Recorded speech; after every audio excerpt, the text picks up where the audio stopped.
Hello बैठे हैं जी, बहुत बड़ी मेरे को चल रहे हैं और उस दिन सरकार ने आश्वस्त किया था कि हम इसका कोई तो रास्ता निकालेंगे। यहाँ से तो उन्होंने क्योंकि बीजेपी का वादा था ये, तो उस समय जब घोषणा पत्र, उस समय जिन नेताओं के फोटो थे उसमें राजेंद्र राठौर, सीपी जोशी, रिपोर्ट के बाद वही होगा नहीं वो वसुंधरा जी, ये 4-5 फोटो थे जिसको लेके नौजवानों को ये कहते थे कि हम पेपर लीक की घटनाओं को रोकेंगे। विधानसभा में इनके लंबे लंबे भाषण करने थे और इन्होंने कहा कि ऐसा ही भर्ती को रद्द कराएंगे, आरपीएससी भंग कराएंगे, हम लोग पेपर लीक की घटनाओं की रोकथाम करेंगे, जीत लेवल सीबीआई जांच कराएंगे और तमाम मुद्दों को लेकर बीजेपी युवाओं के वोट लेके बरगला के और उनके वोटों से सत्ता के अंदर आ गई। और नौजवानों ने जो आरएलपी उनके लिए संघर्ष करती सड़कों में बड़ा संघर्ष मेरा सम्मान था। बजरी माफिया के खिलाफ, चाहे रीट के मामले के अंदर आपने देखा होगा राजधानी में प्रदर्शन, जगह जगह रैलियां, बॉर्डर पे भी जब किसानों की सरकार छोड़ी, लेकिन बीजेपी पर ज्यादा भरोसा राजस्थान के जवानों ने किया और कहा बीजेपी हमारे जो हकों को कुठाराघात हुआ उसका बदला लेगी और हमें न्याय दिलाएगी। और बीजेपी ने 1.5 साल के अंदर कुछ भी नहीं किया। रैली के दिन जिस तरह सरकार आई, हाँ ये सही है, अगर रैली नहीं होती तो निश्चित रूप से सरकार कोर्ट में ये लिख के दे देती कि हम भर्ती रद्द नहीं करेंगे, हम जांच करेंगे।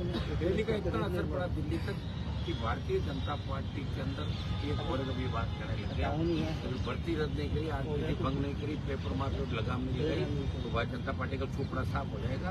इनकी तब्दीली करने का अंदर कोई अंतर नहीं। और कांग्रेस बीजेपी मिले हुए, ये राजस्थान के नौजवान इस बार जो आक्रोश इस गर्मी के अंदर पिछले 7 दिनों से राजधानी को गए और पुतिन वांटेड टू बिगड़ सकता था, लेकिन हम सबकी इच्छा थी, सब चाहते थे जयपुर के लोग बाजी करेंगे, जयपुर में करेंगे, बाधा उठेंगे और हम सरकार को बताएं कि हम संकट से जिस दिन चाहेंगे दिल्ली को घेर लेंगे। और इसी को लेके सरकार हमें हल्के में काम को नहीं दे कि रात गई बात गई। और हाईकोर्ट के प्रति जो लोगों का बड़ा एक तरीके से विश्वास बना था कि हाईकोर्ट 26 को जुर्माना लगा के कर देगा, पता नहीं हाईकोर्ट का जो निर्णय था, जो उनकी छुट्टी भी हो सकती है और भी कुछ हो सकता है, लेकिन राजस्थान के जवानों को ठेस लगी, वो मायूस हो गए। जो न्यायालय पर उन्होंने भरोसा व्यक्त किया कि 1 जुलाई कब आएगी, और सरकार भी चाह रही थी कि क्रेडिट अनुमान बेनीवाल को नहीं मिले, एकदम से करेंगे तो क्रेडिट चला जाएगा। तो कोर्ट से मिन्नत की रिक्वेस्ट करी होगी, एजी खुद गया होगा, जितना ये अपने सरकारी तंत्र होता है जिसका इस्तेमाल कर सकते हैं उन्होंने इस्तेमाल किया। आज के जमाने में मोदी सरकार में तो आप देख रहे हो कि कोर्ट कचहरी की क्या स्थिति, ये भी आप देख सकते हो। सारे सुप्रीम कोर्ट, हाई कोर्ट के लेके रोज यही लड़ाई चल रही है इसके अंदर। और निश्चित रूप से अगर न्यायपालिका में इंटरफेरेंस सरकारों को होने लगे तो ये देश भी दूसरे देशों की बातें चलाएगा, लोकतंत्र खत्म हो जाएगा। आज मैं भी न्यायपालिका को इस मीडिया के माध्यम से कहना चाहूँगा, आप बार बार विधायिका कार्यपालिका को निर्देश भी करते हैं, नए बिलों में संशोधन की बात भी करते हैं। कई बार लोग आप हाईकोर्ट, सुप्रीम कोर्ट जाते तो आप वापस संविधान पीठ में भी मामले यहाँ के जाते हैं और वापस आप लोकसभा को भी कहते हो कोई बिल अगर होता है तो साहब इसके अंदर ये किया। तो आज आम नागरिक हाईकोर्ट, सुप्रीम कोर्ट के अंदर जानना चाहता है, आखिर जब सरकार कुछ भी नहीं करना चाहे, सब लोग एक हो जाए, तब कोर्ट का दायित्व बनता है। इसलिए कोर्ट बने कि वो इंटरफेरेंस करे, इंटरफेयर करके कोर्ट में बढ़ सकते। लेकिन 1 जुलाई का जो समय, 1 महीना बच्चों को तपना पड़ेगा। जो भी करते, अगर रद्द करते नहीं करते तो अगले सुप्रीम कोर्ट का रास्ता चुनते, दूसरा रास्ता चुनते। लेकिन एक गहरा आघात राजस्थान के जवानों को, छात्रों को लगा कि कोर्ट के अंदर भी हमारी सुनवाई नहीं और निश्चित रूप से हम लड़ेंगे। और आज हम मुंबई की लड़ाई का अगला प्लान तैयार कर रहे थे, हम किस तरीके की लड़ाई को लंबा रखा, लेकिन आज हम नहीं कर पाए, लोग हमारा आए। तो कल हम इस मामले को देखेंगे और तब तक हमारा रेगुलर धरना जारी रहेगा। मैं यहाँ धरना स्थल पर हूँ और इसको कैसे लंबा चलाएं और बड़े प्रदर्शन कैसे करें, स्टेट में ले जाएंगे, दिल्ली क्यों ले जाएं, ये बैठ कर सारी बात करके आपको बता देंगे। ईंट से ईंट बजा देंगे। सरकार राज्यपाल से मैंने टाइम मांगा है और दोबारा आज मैं टाइम हम डेलीगेशन बड़ा ले जाना चाहते थे, वो कह रहे 5-7 लोग आएगा, भी साथ है। तो मेरे साथ शाम सुबह गवर्नर से मिलने का समय हो जाएगा। तो हम आरपीएससी पुनर्गठन की और पेपर लीक की जो घटनाएं होगी, आरपीएससी पुनर्गठन बार करें, गवर्नर से आगे पूछते थे गवर्नर साहब आप करते हो क्या, करते हो भेजो क्या। तो ये मांग हम राज्यपाल के पास रखेंगे। आवश्यकता पड़ते प्रधानमंत्री से मिलने के लिए डेलीगेशन पीएम को भी राजस्थान की आएंगे। भजनलाल सरकार पूरी तरीके से फेल है। सुबह कुछ कहते हैं, दोपहर कुछ कहते हैं, शाम को कुछ कहते हैं। टोटल ब्यूरोक्रेट भजनलाल जी की सरकार को चला रहे। मुझे तो बड़ा अचंभा हुआ कि जब प्रधानमंत्री की रैली की बीकानेर के अंदर, तब भजनलाल जी ने वहाँ बताना 11:30 बजे रात को कहा कि ट्रक के रोक दो हाईवे, नागौर हाईवे आ रहा, ट्रक बस रोक दो। ट्रक बस रोक दो तो हाईवे थोड़ी रुकता है, 100 किलोमीटर का हाईवे थोड़ी रुकता है पीएम के।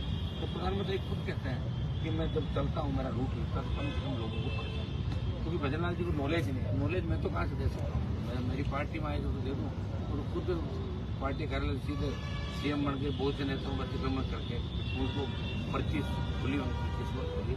और जिस तरह के हालात राजस्थान में के अंदर चल रहे हैं, पोपाबाई का राज राजस्थान में चल रहा है। पहले वसुंधरा के समय में कहता था कि पोपाबाई का राज है, और अब मैं दोबारा कहता हूँ कि पोपाबाई का राज है राजस्थान के अंदर। पोपाबाई के राज के बारे में आप भी जानते हो। पोपाबाई का राज वो होता था जिसमें कोई कुछ कर रहा, पोपाबाई तक बात ही नहीं पहुंच रही, पोपाबाई सोती रहती। तो फिर 15 दिन बाद ये घटनाएं हुई, वो पोपाबाई का राज। वही पोपाबाई का राज अब राजस्थान में आ गया। विपक्ष मरा पड़ा है जेल जाने के डर से। कांग्रेस बीजेपी वालों को पूछ के आंदोलन कर रहे हैं कि हम 2000 की भीड़ कर लें क्या, अगर आप बीजा तो 4000 कर लें क्या। तो आप देखा कि सारी कांग्रेस बाड़मेर गई तिरंगा यात्रा निकालने, तो वहाँ भीड़ कितनी थी, 2,500-3,000। और आपके जो ये कार्यक्रम आज मालपुरा के अंदर कांग्रेस वहाँ बड़ी ताकत लगाई और जगह तिरंगा यात्राएं कर रही। वहाँ के लोकल लोग तो फिर भी इकट्ठे कर लेते हैं, लेकिन कांग्रेस के नेताओं का क्रेज आप देखिए। जब प्रदेश अध्यक्ष परिवहन मंत्री वगैरह को 32 लोग थे, इतनी बड़ी ताकतवर कांग्रेस है। और इस तरह कांग्रेस पार्टी करके दे कि आक्रोश करे आ जाओ, अपने कोई नहीं आता, साधन लगाने पड़ते हैं। बहुत लोग दुखी है राजस्थान में, और दोनों ही पार्टियों से लोग दुखी हैं। अभी कोई वोट है नहीं, वोट हो तो अभी सारे डाल दें दोनों पार्टियों के खिलाफ, लेकिन अब आगे याद कितना रखेंगे ये तो आगे का समय बताएंगे। लेकिन मेरा संघर्ष इस राजस्थान को बचाने के लिए जारी रहेगा। मैं चाहता तो अभी इसको आगे करके डे पर और आराम से मैं भी गर्मी की छुट्टियों में बच्चों के साथ घूमने जा सकता था, लेकिन मेरे भाग्य में यही लिखा है, संघर्ष लिखा है, और मैं पूरा संघर्ष करूंगा। दोनों बीजेपी को झुकाऊंगा, भर्ती रद्द कराऊंगा, आरपीएफ का पुनर्गठन कराऊंगा, तमाम वो मुद्दे जो नौजवानों के उनके साथ मिलकर लड़ाई लड़ूंगा, चाहे मैं कितनी बाधाएं पार करनी पड़े। यार पार की जंग का ऐलान है, और ये लड़ाई जब जीत होगी तभी ये लड़ाई खत्म। सर, आप कोर्ट का बोल रहे थे, तो कोर्ट की सरकार का इंटरफेयर होता है, तो क्या यहाँ भी सरकार का इंटरफेयर है हाईकोर्ट के? सब जगह हो रहा, पूरे देश में। हाईकोर्ट जज, सुप्रीम कोर्ट जज जब बनते हैं तो अंतिम जो मोहर लगती है ना, कॉलेजियम बना के भेजता होगा। कॉलेजियम ने दिया कितने जजों का नाम भेजे, 9 भेजे थे ना, बने कितने, 4 ही बनते हैं। सारा ही सरकार ही होती है, सब कुछ भाई सरकार ही सब कुछ है। और जो जिस सरकार के अंदर योग पूर्ण बहुमत की सरकार है, और 2/3 बहुमत अगर आ जाए तो फिर कुछ नहीं है, कोई कोर्ट है, कचहरी है सरकारों के सामने। इंदिरा गांधी ने इमरजेंसी लगा के कितने जूते मारे पता है आपको देश के लोगों, जो कुंवारे थे उनकी नस्ल क्या करती थी, याद है कि नहीं आप लोगों को? हमें तो गांव में किससे बताते थे, तुमको इनके बच्चे क्यों नहीं हुए, बोले बच्चे कहाँ से होते थे, कुंवारे थे, उसमें नस्बंदी कर दी। बाकी इंदिरा गांधी का राज, वो इमरजेंसी वो थी। अब अघोषित इमरजेंसी है मोदी अमित शाह की, कि कोई भी बोलेगा उसके। आज मेरा ये टेलीफोन है, चाहे मैं फेस टाइम पे करूँ, व्हाट्सएप पे करूँ, उसको टैप कर रही है राजस्थान की सरकार और दिल्ली की सरकार। हनुमान बेनीवाल किससे बात कर रहा है, क्या कर रहा है, क्या नहीं कर रहा है। ये फोन टैप का मैं आरोप इसलिए लगा रहा हूँ, फोन टैप का आरोप पहले भी लगे थे कई बार, और निश्चित रूप से अब तो इनके पास ऐसे सिस्टम आ गया कि फेस टाइम और व्हाट्सएप को भी ये टेप करके सुन सकते हैं। अब तो स्थिति ये होगी राजस्थान के अंदर कि पति पत्नी आपस में बात करते हुए डरते हैं कि नहीं फोन टेप तो नहीं हो रहा, अब कर ही नहीं सकते आप, ये कोई प्राइवेसी नहीं है। यहाँ देखो आप क्या हालात है मातृ हॉस्पिटल के अंदर, जिस तरह MRI के चेंजिंग रूम में कैमरे मिले, तो कहाँ जाएगा आदमी बताओ मुझे। स्कूलों में हमारे बच्चे सुरक्षित नहीं, कॉलेज में बेटियां सुरक्षित नहीं, अस्पताल सुरक्षित नहीं, होटल के कमरों में, हमारे जयपुर के सर्किट हाउस के अंदर जो वीडियो बना रहा था बताऊंगा, तो कहाँ सुरक्षित है राजस्थान के अंदर बताओ। ये तो राजस्थान तो बहुत गलत दिशा की ओर चला गया। अब राजस्थान को ठीक करने के लिए मजबूत सरकार की आवश्यकता है। ये भजन मंडली और इनके बस की बात नहीं, राजस्थान और जितना बर्बाद कर सकते हैं पूरा बर्बाद करेंगे। और इन्होंने ठान ली कि एक मौका इतना बड़ा मिल गया जिसने कभी जीवन में सोचा ही नहीं। सीएम का पद बहुत 2 ही पद होते, सीएम और पीएम। जिस आदमी ने कुछ नहीं किया उसको मुख्यमंत्री बना, बहुत बड़ी बात है। मैं तो ये कह रहा हूँ भजनलाल जी अभी तक इस बात की मतलब कि 2 दिन के मन में आती हुई, पहले क्या था एकदम जो बड़ा मुश्किल है पहुंचाना, कैसे पहुंचा पा रहा हूँ, कहते भी कई तरीके कर सकते हैं। वो जवान पॉलिटिक्स चल जाती है, कभी कुछ कह देते हैं, कभी कुछ कह देते हैं, फिर भी लोग भी सीरियस नहीं लेते। सबको पता है कि सरकार में किसकी चल रही है, किसकी नहीं चल रही है, लेकिन जो सरकार बनाने में जिन लोगों को बेकार थे उनको भी हादसे में ला दिया। उनके बेचारों की बहुत हालत खराब है, कोई उन नेताओं को नहीं पूछ रहा। और लेकिन उनके सामने कोई रास्ता नहीं है।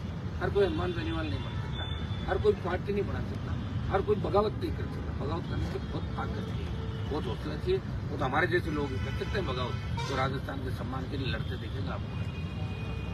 सर फोन टैपिंग का आप आरोप लगा रहे हैं, किरोड़ीलाल मीणा ने भी पहले आरोप लगाए थे कि मैं ये कह रहा हूँ 2013 में किरोड़ीलाल जी, मैंने और विश्वेंद्र सिंह जी तीनों ने विधानसभा में आरोप लगे, तब हमारे फोन टैप थी 2017 की सरकार की। अब तो सारे फोन टैप हो रहे हैं। वो इसलिए लग रहे हैं आरोप कि कोई बात हम कर रहे हैं, वो थर्ड आदमी को पता ही नहीं और एकदम से बात सरकार के पास चली जाती है। ये तो अच्छा है कि हम कोई गलत काम नहीं करते किसी तरह के। अगर जरा सा भी बिजनेस भी करें तो भी ठीक है, बिजनेस करें तो भी ठीक है। इसलिए कुछ नहीं है, ये फोन सुन रही है सरकार, सुन सकती है। सरकार क्या करेगी? फोन टैप करें, डेट टाइम सुन लिया, व्हाट्सएप सुन लिया, दूसरा सुन लिया, सब इनके पास आ गया था। जिस तरह इन्होंने पूरे देश को मेरे को लगता है पेगासस वाले मामले में, हाँ, बस पेगासस के अंदर जो किया वो तो बहुत बड़ा मामला था, छोटा मामला थोड़ी था। तो इससे ज्यादा आप क्या कर सकते हो? आप कुछ कर ही नहीं पाओगे। इन्होंने धन्यवाद देता हूँ राजस्थान के जवानों का कि इन्होंने देश में मैसेज दिया कि अगली लड़ाई राजस्थान लड़ेगा अग्निवीर के खिलाफ। जब गर्मी के अंदर देश का नौजवान सो गया था उस वक्त राजस्थान का जवान इस देश को बचाने के लिए लड़ रहा था। तो अग्निवीर के आंदोलन का नेतृत्व राजस्थान का जवान करेगा। और मैं हुई साथ में आपको बता दूंगा। अगला हमारा जो भी होगा कल तक हम शायद आपको बता देंगे। आज मैं बात करने वाला था, लेकिन आंदोलन और बड़ा स्तर का होगा। इसको सरकार हल्के में नहीं है। ईंट से ईंट बजा देंगे इस SI भर्ती और इसके साथ भजनलाल जी की छुट्टी हो जाएगी। अगर समय रहते वो नहीं समझे तो। ठीक है। हनुमान बेनीवाल जिंदाबाद।